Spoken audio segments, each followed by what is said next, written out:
시청자 여러분 안녕하십니까?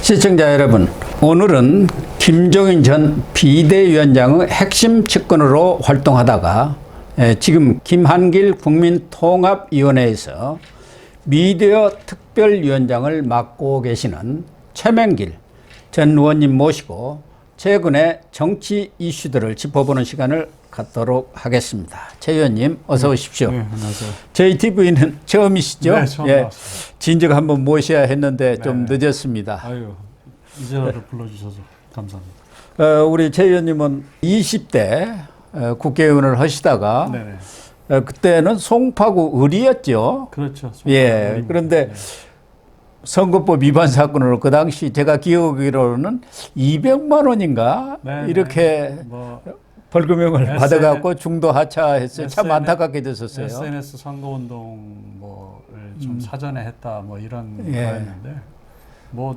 누구한테 돈을 받았다는 게 아니고 예. 어느 누구에게 이런 수고비를 주고 그런 일을 하도록 하였다라고 하는 것 때문에 글쎄, 언론이라든가 정치권에서도 다들 안타깝게 생각하고 아이고 최 의원 그렇게 되면 안 되는데 하는 사람들이 많이 있었어요. 제가 민주당을 탈당한 데 대해서 그렇죠. 그때는 문재인 정권 아닙니까? 처벌을 받았다고 저는 예. 여기고 있습니다. 예, 그 당시 김종인 네. 비대위원장이 당시 탈당을 하면서 동반 탈당을 네, 했었지 같이 않습니까? 탈당을 했습니다. 그런 것이 아마 이 문재인 정권 입장에서는 상당히 찍혔다. 찍혔다. 이렇게 봐야겠죠. 그러다 보니까 사실은 별것 아니었는데 그게 또 벌금형 100만 원 이상이면 금배지가 떨어지지 않습니까? 뭐 그런데 200만 원을 받아가지고 대한민국 그렇게 됐습니다. 선거법이 아주 특별한 전 세계에서 유일한 예. 그런 선거법이죠. 또 여러 가지 정치 이슈들을 본격적인 네. 그 논의를 들어가기 전에 마침 오늘 울산시장 선거 개입 사건 네. 이건 정말 아주 오래된 사건인데 재판이 3년 10개월 네. 이렇게 질질질 끌다가 29일 날 드디어 지금 1심 판결이 나왔지 않습니까? 이 판결 내용을 보니까 당시 문재인 전 대통령의 뭐 30년 친구라는 송철호 전 물산시장에 대해서 징역 3년 그리고 하명 수사 사건을 지휘했던 당시는 울산 경찰청장이었던 황운하 의원에 대해서는 3년 상당히 중형을 지금 내린 것 같네요. 그렇죠. 그렇죠? 네네. 공직선거법으로만 2년 6월, 예. 직권남용으로 6월을 그 가중한 사건이거든요. 예. 또 공직선거법 적용으로 실형 선거법 2년, 위반 사건. 예. 실형 2년 6월을 선고하는 것은 대단히 중범죄 중형이죠. 예, 중범죄죠. 네. 그리고 송병기 당시 부시장도 3년.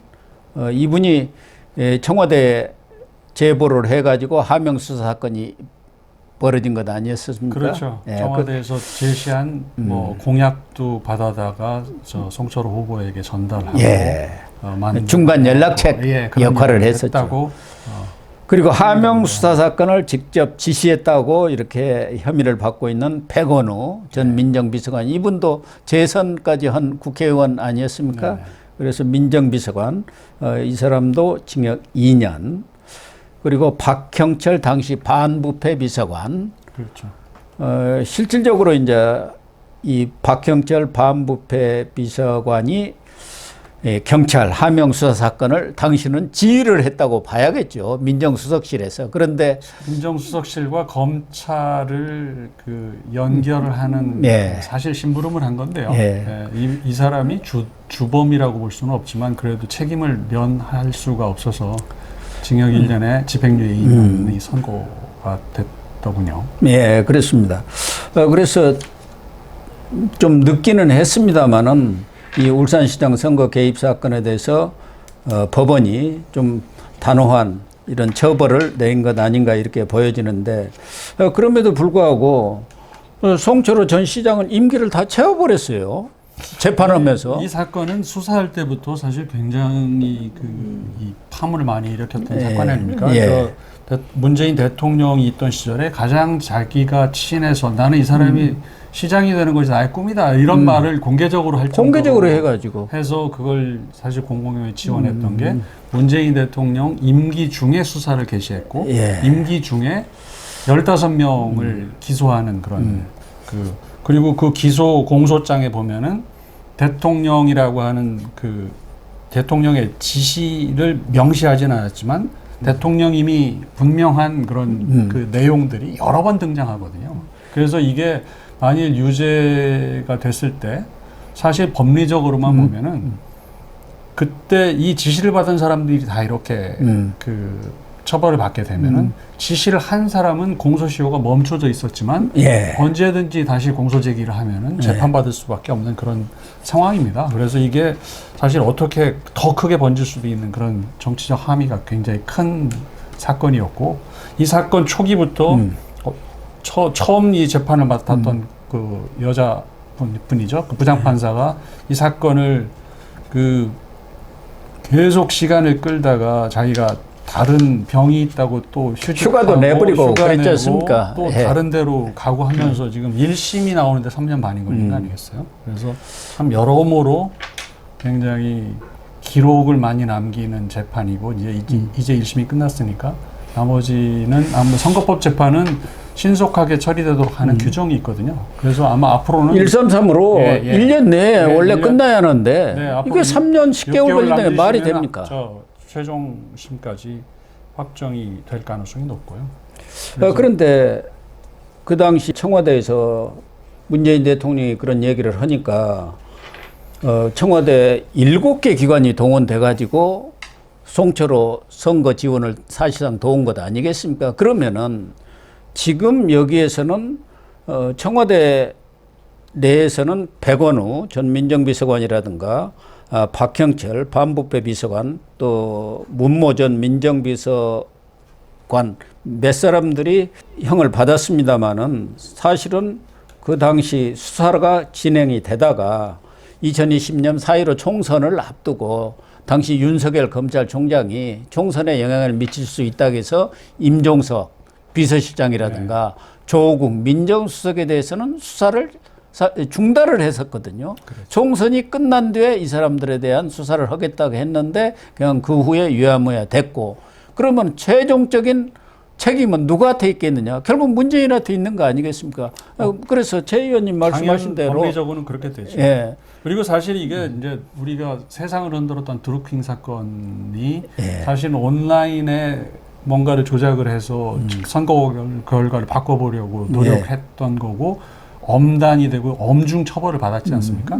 사실은 이런 관권 개입이 뚜렷한 이런 사건들은요, 이 온라인이 아닌 실제로 행정력을 동원해가지고 선거에 개입한 사건이거든요. 선거라고 하는 제도의 근간을 흔드는 범죄인데 이게 오랫동안 그냥 잊혀진 것처럼 있다가 오늘 이제 판결이 나오면서 다시 그 사람들 기억을 자극하고 있는데 이건 결코 그냥 넘어갈 수가 없는 사건이에요. 그래서 차후에 이번 판결을 바탕으로 해서 임종석 전 비서실장이나 조국 전 민정수석 나아가서는 문재인 전 대통령에 대한 수사까지도 진행이 될 가능성이 있다고 보세요. 모르겠어요. 공소시효 부분은 제가 지금 검토를 해봐야 되는데 대통령의 경우는 대통령 임기 중에 발생한 일이고 대통령 임기가 끝날 때까지는 공소시효의 도가가 멈추기 때문에 문재인 대통령은 공소시효가 남아있는 게 분명합니다. 그런데 나머지 사람들에 대해서 공소시효가 남아있는지는 모르겠습니다. 직권남용에 대해서는 남아있을 것이고 충분히 남아있을 거예요. 선거법은 끝났고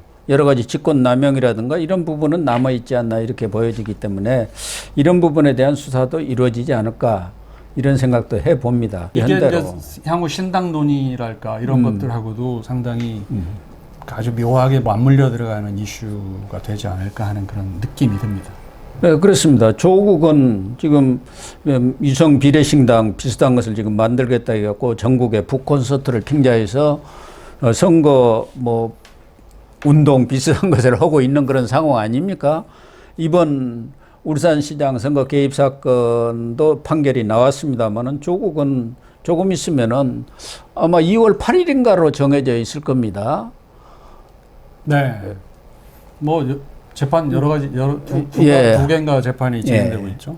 예. 또 하나는 이 황운하 의원인데 이분은 사실은 그 당시 경찰 현직에 있으면서 출마를 해가지고 당선이 되신 분 아닙니까? 그렇죠. 출마 후보 자격이 있느냐의 논란도 있었어요. 속에서도 했는데 당시. 그런데 지금 이제 1심이 났기 때문에 대법까지 가려면은 자기 임기 다 채우고 빠르게 가면은 6개월인데 뭐 그 언저리면은 이제 총선 때까지는 확정이 안 될 가능성이 높죠. 그런데 자기 임기 다 채우고 얼마 전에는 이 북콘서트까지 하면서 다시 재출마를 하겠다는 그런 의지를 표명을 했는데 게다가 철험회 소속이니까요. 예.